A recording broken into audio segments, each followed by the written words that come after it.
Hi and hello, watch fans, and welcome to another edition of The Real Time Show with me, your friendly neighbourhood watchmaker Rob Nuds, our friendly neighbourhood jeweller Alon Ben Joseph, and Lucy from Paulin and Lewis from anOrdain. Hello. There's a whole family pot here sitting in the glass igloo outside Villa Sarasan for the Time to Watchers event 2025, and we've got a double header because these two brands are not just close, they are familial, shall we say. Lewis, could you explain to us the connection between anOrdain and Paulin? Yes, Rob. The connection is that the connection is that Paulin became part of anOrdain a year or two ago, and we've taken it in house as our kind of our sister brand. Would you say sister brand? It's a good one. Yeah. So it's assembled by the same watchmakers. When they've got a little downtime from anOrdain, they will do assembly for Paulin, designed by the same people, and yeah, kind of customer care is shared as well. So, And you're both based in Glasgow? In the same building, yeah. Very nice. Lucy, what's your relationship with Paulin? How did you find your way to the brand? I actually thought I was heading up there to check out the studio and the watchmaking studio, how the enameling is done, and then ended up having a chat with Lewis about marketing. And I'm quite heavy into the content creation and the community. And he's like, do you want to help out with that with Paulin? And obviously jumped at the chance. I'm a big fan of Paulin anyway, slightly now biased. But I love the brand and happy to promote it. So just to clarify, the reason why you're into the content and the community building aspect of it is because you're famous on Instagram and for your channel. YouTube as well. And YouTube, of course. Yeah, the YouTube is really great. So go on, give us your handle so people can follow you. So you can find me on Instagram and YouTube at The Watchbox Diaries. It's great being a female watch enthusiast and reviewer, seeing things from a different perspective. I really enjoy it. Love doing it. No correlation with the 1916 company, formerly known as the Watchbox? Nothing to do with them, no. Nice. The name actually comes from a very cringy TV show. So I'm not going to do that. Oh, what's that one? Oh, you're going to make me. Yeah. The Vampire Diaries. Oh, that's it, yeah. Oh, Jesus, is that where it comes from? Lockdown did a number on me. Apparently, I just watched far too much Vampire Diaries, started an Instagram channel, and my influence was TV show. Great. Yeah. Which you still do next to your job. I do. I'm very lucky that I see things from both sides. I get to be, representing Paulin and a brand that I really, really love. But then I also still get to do the watch shows and the reviews and check out other brands as well. I'm so happy that I can rebound the question you and I always get. Can you really be objective and independent and share your thoughts? So here goes, Lucy. I don't review Paulin watches. Yeah, at the beginning we agreed that she's not to review Paulin watches, and if she does, they have to be bad reviews. Otherwise, it's a little biased, so you can only slag us off or not talk about us. So But Lucy, that trade-off, not reviewing Paulin and anOrdain means 50% less clickbait. What do you do? I still post them to my stories, so they still see them. Did you do a review about the land dweller? I have not yet. What are your thoughts? Honest answers, I'm going to go for it. Love how thin it is. Yeah. Love the bracelet. Yeah. Appreciate that they've tried to do something new. Mm-hmm. All of the elements, I do feel like they kind of Frankensteined it a little bit. There's a lot of elements from multiple different watches that they've released, and they've kind of just pushed them all into one watch. Personally, it's not for me. I'm sure, the watch world will eat it up though. How important is the caliber and the innovation they put in there for you?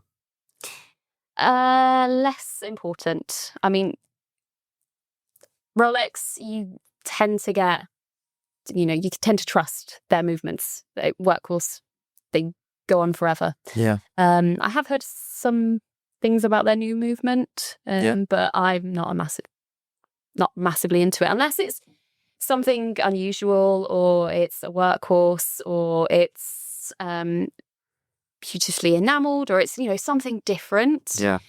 as long as it works and it has a decent power reserve and it's, a decent accuracy. Because I guess that speaks to exactly what anOrdain and Paulin are more focused on. It's the aesthetics and the artisanal side of things, the handcrafts. And so, although the movements are Swiss-made and more than credible, like they keep good time, that's not really what people come to these brands for. So one thing about the Land Dweller is the controversial dial texture. But if we want dial textures, we can go to anOrdain, can we not? It's a segue.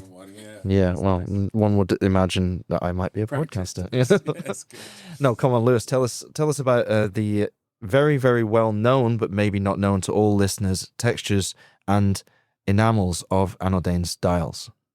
Yeah, well, enameling is our kind of the core of what we do. We've got a team now of about 9 enamelers in the company, and they make enamel dials for our watches. So that's ranging from opaques to the transparents. We did the first Fume enamel dial in 2019. The first what? The first one the for... first one in enamel. Yeah, okay. First one in enamel. And we've just got a prototype sitting in front of you with the with a watch with 2 different enameling styles on it, which has come out, I think they're very happy with. Which is Champlavet, like the dial we did for the Strathers, and they're 248. And then it's also got some Bastille in the middle of it. So it's a medley of... It's a beautiful medley. It all comes together very nicely. For people who don't know enamels or French, I guess Champlavet translates roughly to walled enamel, right? So it's walls. I think if they know French, they still wouldn't know what I've just No, said. that's not true, because it's cloisen, the other one. That's Champlavet is when you engrave. Yes, that's right. Yeah, Right, not when you build the wall. Kind of cut wells and fill it with enamel, whereas cloisonnade's it's putting in little wires and then filling in between. They're the walls. That's the one. Yeah, That's where it comes from. Yeah. Okay, so what was the other one you said? Bastille? Bastille, which is creating patterns underneath enamel. Okay. I think I'm right in saying that. I probably get shot by the enamelers going back. They won't listen to this. It'll be fine. Okay, so it's a combination of 2 different enameling styles, which is... So what you've got in the middle is hand engraving a pattern, which lets the light play off it, and then enameling over the top of that, the transparent enameling. So you've got solid opaque enameling with metal coming through on the outside, and transparent enamel with a pattern underneath on the inside. So this is, as far as enameling goes, which is a very old, time-honoured craft, innovative, to put 2 different types of enamel on one dial. I've never seen it before. No, I don't think I have either. Well, I'll tell you what, we'll hear about it in 2 or 3 years' time when someone else does it for the first time ever in watchmaking. Yeah, no fingers pointed there. So I've been dying to ask you from the day I've heard about anOrdain, what's your obsession with enamel? Why did you start an enamel watch brand? It wasn't an enamel watch to start with, but so I think originally it was trying to do everything. So I went to Baselworld. Did you go back in the day? Yeah, of course. He went in a pram. Look how old I look. I'm older than that. Right. So if you go there and you visit the manufacturers, remember there used to be halls with all the suppliers in, and you realize pretty quickly that they're selling watches that they've assembled, but the parts come from a handful of. So you'll have a handful of dial factories, a handful of case factories, and what ends up happening when you go around a few, you realize the watches all look quite similar. And we're a lot better these days for that, but back 15 years ago, your kind of palette of different options was fairly small. So you ended up, and so I came back with the idea of let's try and make something, get a CNC maker to do a case and a belt maker to make a strap. And so if you could turn similar trades, and it was a very naive idea, and it doesn't, the tolerances are so far away when you're actually looking at, getting a coin maker to do dials. That didn't work. But what did come out of it was visiting the mint in Birmingham, and they had a commemorative coin with enamel on it, and it just really stood out to me. So that's where the interest came, and I think because it's very difficult, and you're constantly faced with challenges, that it becomes it keeps you interested, and so you're always trying to do the next thing, which is why we're. It's addictive. Yeah, it's the challenge. I think if you've done something, you kind of you'd made it work, then it gets boring. But there's always another technique to try and work out, or a new dimensions to fit within, or something else to do. So I've obviously listened to the TRTS episodes where you've been a guest already on the show. I recommend those that haven't listened to go back and listen to it. Now, I've been obsessed with enamel ever since I'm a kid. I'm a jeweler, grew up with gemstones, diamonds, goldsmiths. My dad is a master diamond polisher, cutter, goldsmith. So I've always been in ateliers. For me, I always explain in dummy language, enamel is painting with glass. Mm-hmm. You can't do it in one go. No. That's how I make it dummy proof. Now, for me, I dare to say it's gem-like. I've been raised with Fabergé as well. I've worked with Fabergé. Victor Meyer, maybe you know it. Maybe you don't know them. What I don't know, because we've been breaking our teeth here about French terms, how British is enameling? That's a good question. Not I've had before, actually. So the way I think about it is that paint is a recent, the quality of paint is fairly recent, that you've got to the level where you can put paint on a watch dial and it doesn't flake off after a while. So before there was decent paint, people made dials either out of metal or out of enamel. And if you wanted a white dial or a coloured dial, you'd use enamel. So it was, back in the day, it was very common. So it did used to be, I don't know if we were doing it here before Switzerland, but I presume we would have been doing it in Britain, given that watchmaking is a bit older in the UK. So it did used to be very common. And there's certainly things that they could do back then that we don't know how to do now, because the skills have gone. What kind of things? Well, the thing that comes to mind, it's biscuit tins. And I know that's an odd one for watchmaking, but if you think about, do you know the sort of commemorative, or the biscuit tins you get with the pictures on them? Those used to be made in enamel. And so the challenge, one of the challenges with enamel is you're putting a very thin layer of metal with essentially glass on it in an oven that's 800 degrees centigrade, taking it out. So it's heating up and cooling down. You've got glass and metal have really different properties. And the expansion, the contraction does all things that warps it, cracks it, all these things. So if you're making a biscuit tin and you've got this box which needs to stay in a square format with a lid that goes on, to actually do that with all this decoration on and put it in and out of an oven and it not warp and crack, like there's no one alive today that could do that. So just to explain to the listeners, because this is something that you've said something there that may not make sense to them, because you didn't explain how you actually get around that problem, that those two properties of glass and metal, when they're under those extreme temperatures, how do you stop them from warping to the point that they crack? What do you do? There's one interesting thing about craft in general, I think, in heritage crafts, is that there's not one simple trick to it. It is a series of workarounds that you pick up over many years and sometimes many generations that will give you the skill and the ability to be able to work with materials like that.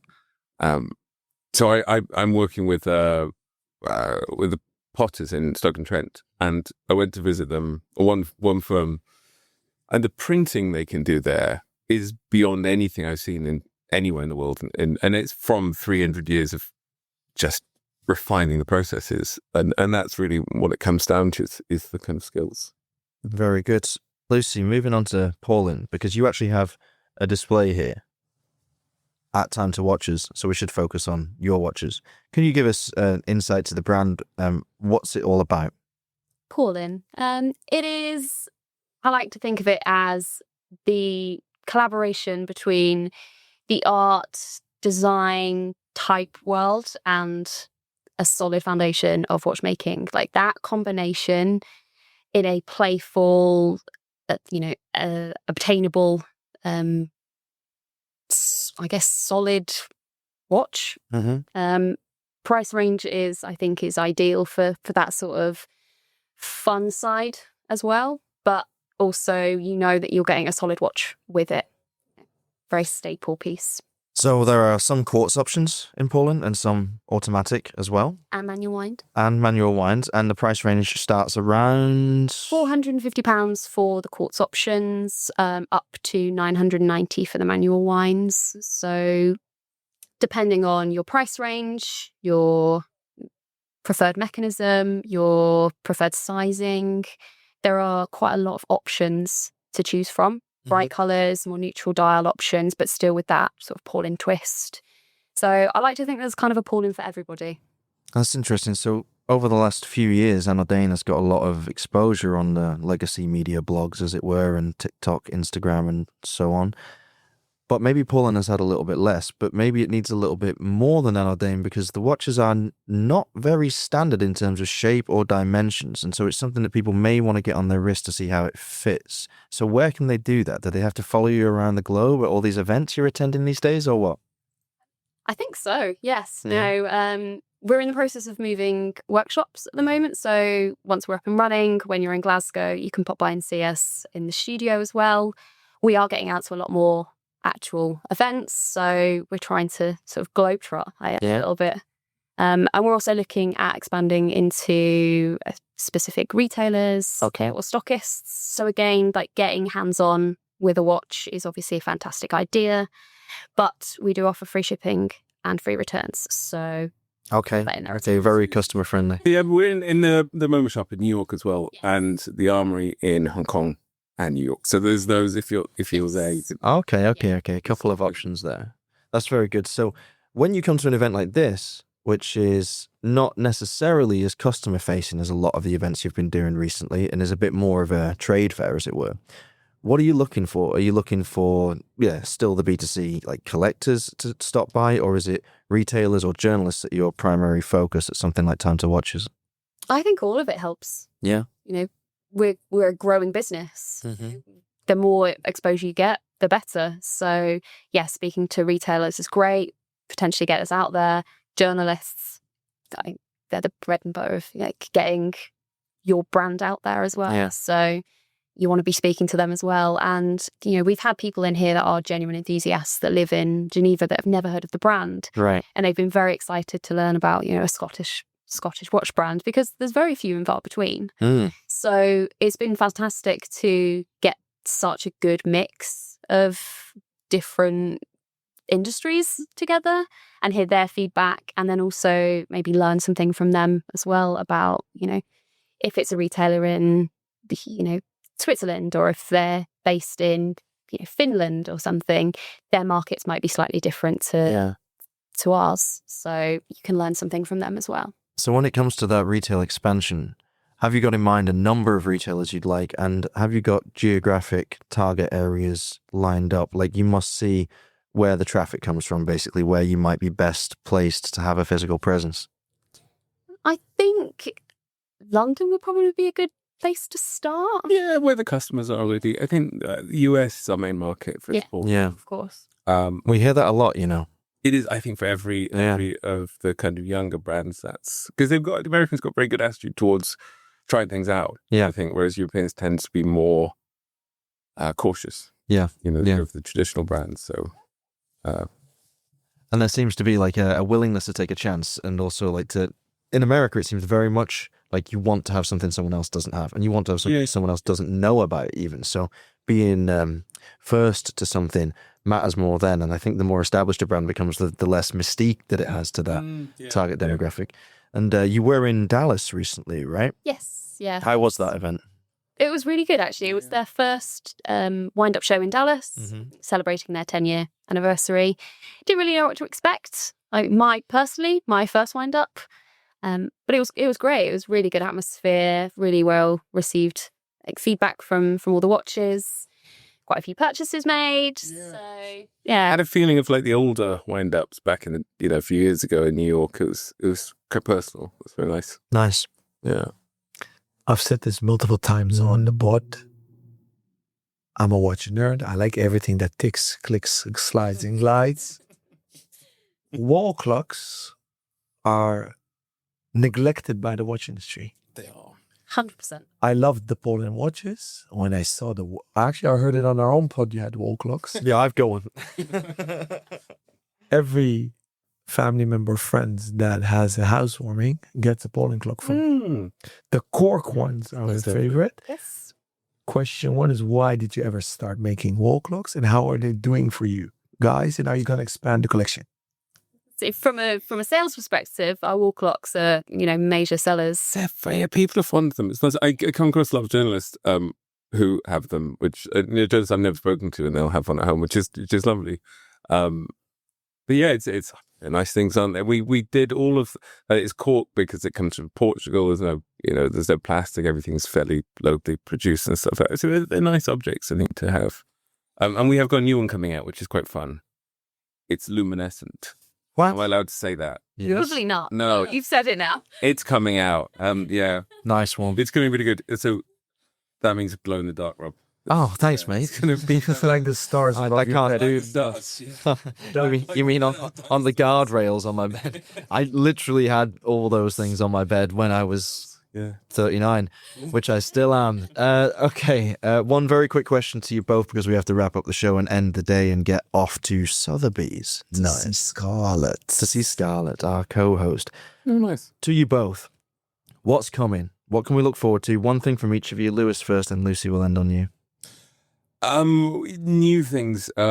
We've got new watches, new movement design.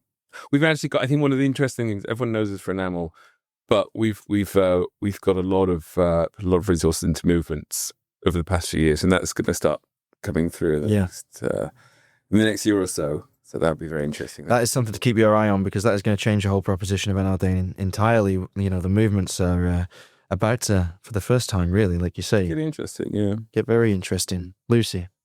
Don't forget the porcelain watches. Oh yeah. Oh, I was only had one thing. Yeah, it was only like one thing. The porcelain watches are already out there, though. Yeah, so and they're right, aren't they? They're good. yeah, they're flying. Yeah, they're beautiful handset, exquisite hands, absolutely gorgeously made, and a lovely option if you're on that waiting list. Pick up one of those. Get yourself out of It'll be that list. available to the general public in a couple of weeks, hopefully. We're working our way through the waiting list to see who's wanting them. Okay. So we're not getting caught out with another waiting list.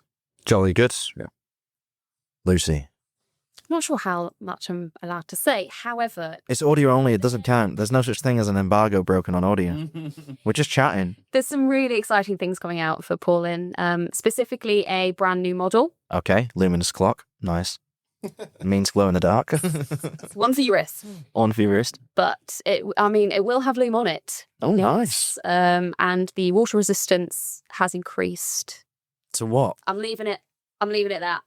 Oh, I know what it is. I Okay, need right. it. All right. Okay, I won't break the embargo myself. I was hoping you'd do it for me. But some awesome collaborations coming up this year as well.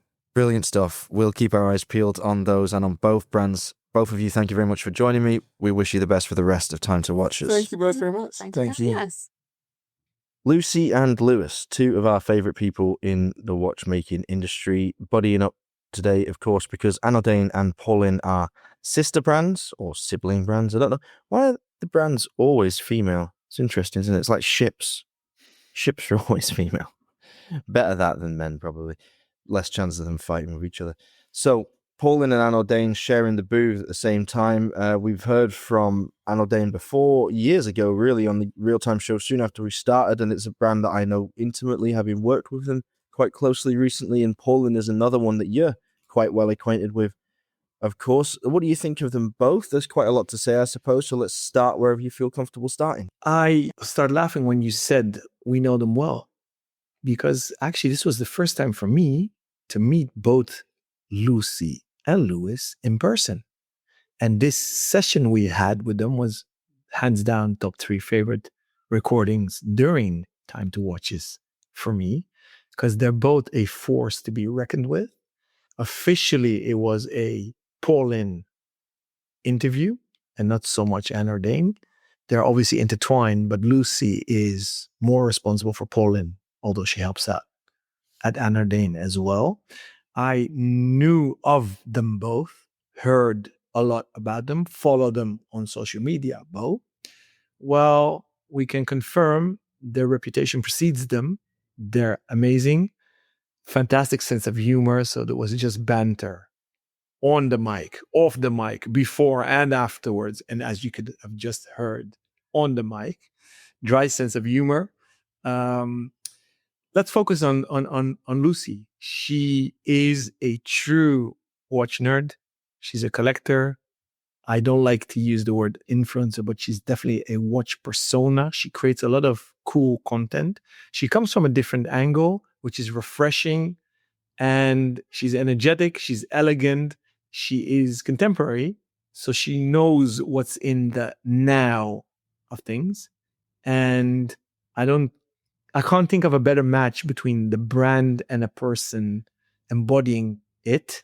And on that topic, Rob, have you seen also the watches they are launching in London at the Hands-On Horology event with the artist John Nicol, 8 unique hand-painted dials? I mean, it's a match made in heaven, really, isn't it? Paulin is a great canvas for artists, especially typographers and those willing to experiment with color to have a field day with. And like you said, Lucy is a perfect embodiment of that. She is fun, fresh, very open with her feelings and perspectives on watchmaking. She has her own Instagram channel at The Watchbox Diaries. That's THEWATCHBOXDIARIES.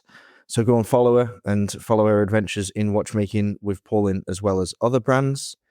And yeah, I mean, it's lovely to see them growing. It's lovely to see Paulin really making a push, as they have done in the last 12, 18 months, to kind of not separate themselves from anOrdain, but just ensure that the distinct character is there. And this is kind of a second phase of Paulin's development, because originally the watches were much more staid and basic, a bit more like Daniel Wellington's really kind of fashion watches. And now they're really developing into their own thing, a playground, an experimental playground for the designers at anOrdain that often like cross over to Paulin as well. So we're seeing great stuff, great use of color, great use of shapes, unusual cases, not complicated to the eye initially, but more complicated in construction than one would think upon first glance. So there's a lot of value there, I think, and a brand that we should expect to see pop up around the world a lot more in the next couple of years. Now, here's a question for you, because yesterday we spoke about Marathon, and I was saying, a Marathon is a watch. For me, the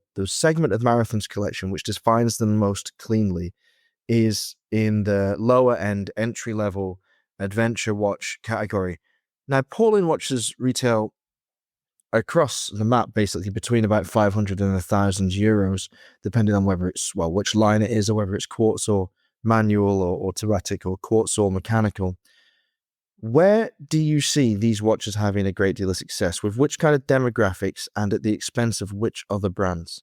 I was looking for the press release in my real-time show mailbox while we're chatting, but I couldn't find it. So I went to my private email and I found the email there, because I buy their wall clocks, as I've said many times on air, and often I gift them to friends, family, and whomever has a new home. So I looked at that email. They only make 9 watches, hand-paint dials, so they're pièces uniques, for only 750 sterling pound, including VAT. So I wanted to buy one, but then what they do is, which they do well, is you can only pick them up during that fair, and they're not snooty. In case they're not sold out, you can pick one up online. So obviously I'm going to log into the Paulin website to see if there's one available. Now, I'm using this as a segue to answer your question. Watch nerds like us that are used maybe to manufacture and or horlogerie will pick them up as a fun fashion item, or as we used to collect swatches when we were younger, maybe, or G-Shocks. But I don't think we are the core customer base. I think they appeal a bit to the nomos type of consumer. And who are those? Either people that like design and or are into great value for money, so quality, and those that maybe want niche brands. That you have those type of consumers that never want the mainstream brands. I always use the example of perfumes and sunglasses. There are a big group of buyers that will never buy a perfume or sunglass from a fashion house, right? I think that applies to watchmaking as well. And in the watch industry, it's a bit weird because you have those fashion houses that make watches, low end, Armani, Guess, etc., going up the pecking order, going all the way up to Chanel and Hermes, where I think that mood is shifting and the opinions towards an Hermes and a Chanel because they've become actual manufacturers. But I think there's a big customer base, especially the younger ones, so call them the millennials or Gen Zs, that skip that gateway drug into watchmaking, being a Longines, Omega, Rolex, or whatever, and they immediately go to the niche brands. Do you agree with me, bro? Yeah, I think you might be onto something there. I do think that they have like quite broad appeal, and I think the advantage that they have in this regard, broadening their appeal, is that they offer the same watches in automatic and in quartz. So, for example, I personally always loved the Neo B line. I loved the case shape. I thought that was really nice. I loved the crown proportions versus the case. It took me a while to warm up to the Model D line, but the sort of Alan Silberstein-esque dial, the one with the black dial with the yellow markers and the blue hour hand and the red second hand, is the sharpest dial that they do, and it's the one that I really want the most. Do I want to spend £900 on a Model D automatic? Because, well, that's getting into the touching distance of a manual wine Nomos Club Campus, which I still kind of have valued a little higher in my mind. Do I feel comfortable spending £450 on the same watch but with a quartz movement with the option of an open case back to show the quartz movement off? Yes. That to me is a great, great value proposition. That's a cool watch, top design, a case that's worthy of a watch twice that value with a movement that does the job, and the little quirk of being able to show off that technology that is so often hidden away, shamefully hidden behind a case back when it should be celebrated because it's a wonderful thing. Quartz is incredibly cool. Is it as artisanal as mechanical watches? No, not necessarily. It isn't necessarily not either, because Grand Seiko makes some beautiful quartz movements that are finished a damn sight better than a lot of basic mechanical calibers that you find in most sub €1,000 fare. But for me, that's a great watch. That's a great thing to have. I think that the mechanical side of Paulin stretches the value of the brand in the mind of the consumer so that they're more likely to slide in and buy one of those models at the quartz level. That's what I think. Let's move on to anOrdain briefly as well, because even though this was primarily a Paulin meeting, we had Lewis there, who is the head honcho of anOrdain, a brand that is effectively sold out of watches till 2029, but still selling build slots, which you're able to lock into if you're interested in securing an anOrdain before the next decade rolls over. What do you think of the brand, Alon? Do you own an anOrdain? Would you own an anOrdain? Would you buy one tomorrow if you could? No, yes, yes. So I don't own one. I very badly want one.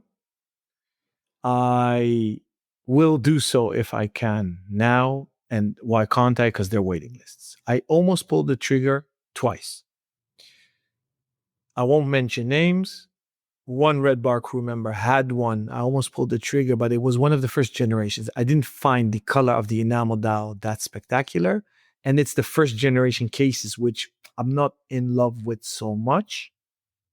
Then I had an opportunity to buy a Hodinkee Cola they did with these hollowed out numbers. Slate gray enamel dial. Stunning. Very steep price. They have hollowed out numbers. Well, they're Art Deco-ish. Oh, I see what you mean. You know what I mean? Yeah. More like, sort of outlined. Yeah, I get what you mean. I thought you meant like literally hollowed out and like filled. Right? Okay, no. Okay, carry on.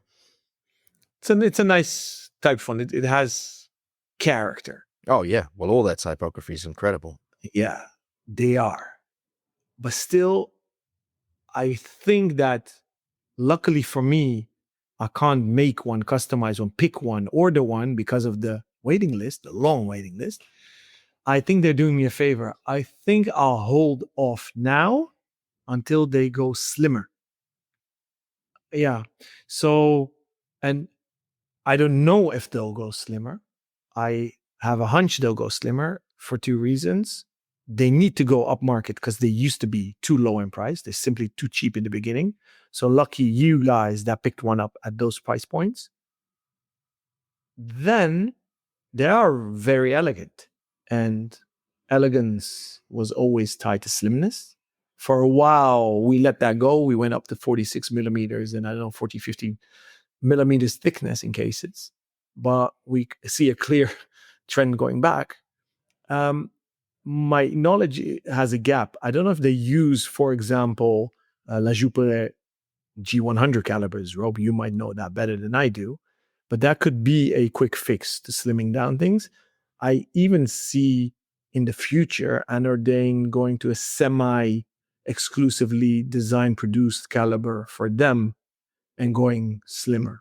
Well, okay, couple of things to touch on. They do use the G101, which is the dateless G100 already. That it's not a particularly slim movement, by the way. It's not as slim as a Soprod, for example.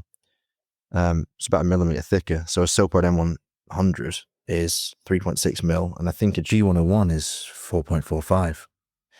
But by the by, one of the reasons why they can't go super slim is because enamel dials are by their nature quite thick, because it's not just the enamel on one side. You have to have like a enamel on the other side as well to stop the material from contracting in one direction too far. So you have this like another layer of enamel called contra enamel on the back to stop it from deforming. They are by nature thick. What would help is to make the diameter bigger, and then it would at least be perceived as thinner, like relatively thinner. And they're doing that. I always thought when I saw the models online, I would want the small, let's say Model 1, for example, because they've got them in 3 sizes. And I love the Japanese oxblood one. So the small one is like 35 millimeters wide, and the medium one is 39 millimeters wide, and the large one is 41. The medium is 38 millimeters wide, and the large one is 41 millimeters wide. There was no way in my mind, no way in hell that I would end up with a large. I thought maybe the small or the medium. Tried the small. It was too boxy on my wrist. It stood up. Like, it looks great on a woman's wrist. They can pull it off if you've got a slim enough wrist. But I was like, okay, I'll go to the medium. And still, I was not convinced by its proportions. But the large one, which is 41 millimeters wide and only 11 millimeters thick, now that was the sweet spot. Because you see, when you go to the medium, still 11 millimeters thick. And when you go down to the small, then they are 10.1 millimeters thick. So you see, as you grow, the static thickness of the watches becomes more and more crucial to their visual impact, as it were. So the large one for me is actually the way to go. And you must have missed the most recent newsletter, because anOrdain has recently announced a custom decorated movement of their own, designed by one of their in-house designers, and it is absolutely gorgeous. It's kind of a swirling pattern. The rotor is finished and cut out to continue this kind of, what's the word? What are those sweets that you get at carnivals? The big lollipops have like the sort of red and white swirls in them. You know the ones I mean? I know exactly what hard candy you mean by Yeah. either. It looks like hard candy. It looks like a Campino. So, dude, I did not know this. This is not a 1-2. I was drowning after the move for the Ace Boutique. I'm lagging on press releases, emails, and everything. I did not know this. I'm going to try to dig it out of my mailbox. That's awesome, because we didn't speak so much about anOrdain in Geneva. And it is a brand that you cannot buy online. You need to see them in real life, and especially enamel. You also can't buy them online, so yeah, you have to. Well, you can buy pre-owned ones, but I wouldn't. Yeah, true. You can buy pre-owned online, but you obviously refer to the VII, the Visual Impact Index, the thing that will one day win Rob a Nobel Prize and Pulitzer Prize in one.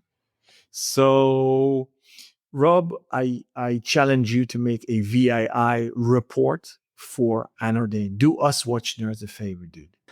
Okay, that's an interesting one. I think it will come out actually with a larger visual than it suggests by its measurements. That's what I would guess for the large one, and I think the opposite would be true of the other two. But we shall see. I'll maybe run that through, and we'll discuss that on an upcoming Q&A session at some point, because you've cued me, so I'll aid you. All right. Any further comments on anOrdain, or shall we wait until we get Lewis back on the show, or maybe maybe we can get Ewan, the guy that designs the cases and works in the back office, like doing all the wonderful stuff behind the scenes on air, because he's a real character and it'd be great to talk to him as well. I need to get to Glasgow. I've never been, and visiting both Paulin and anOrdain is a very good excuse. All right, well, let's go over there and create some content for both the brands together. And all of you can look forward to seeing that on either our official website, www.therealtime.show, perhaps even our Instagram @therealtime.show, or maybe, just maybe, our recently launched YouTube channel, which we haven't pushed at all. We only launched it because a couple of our listeners only listen to things on YouTube and they requested it. But if you want to go along there and give it a like and give it a follow and share, that would be very much appreciated. We'll see you next time.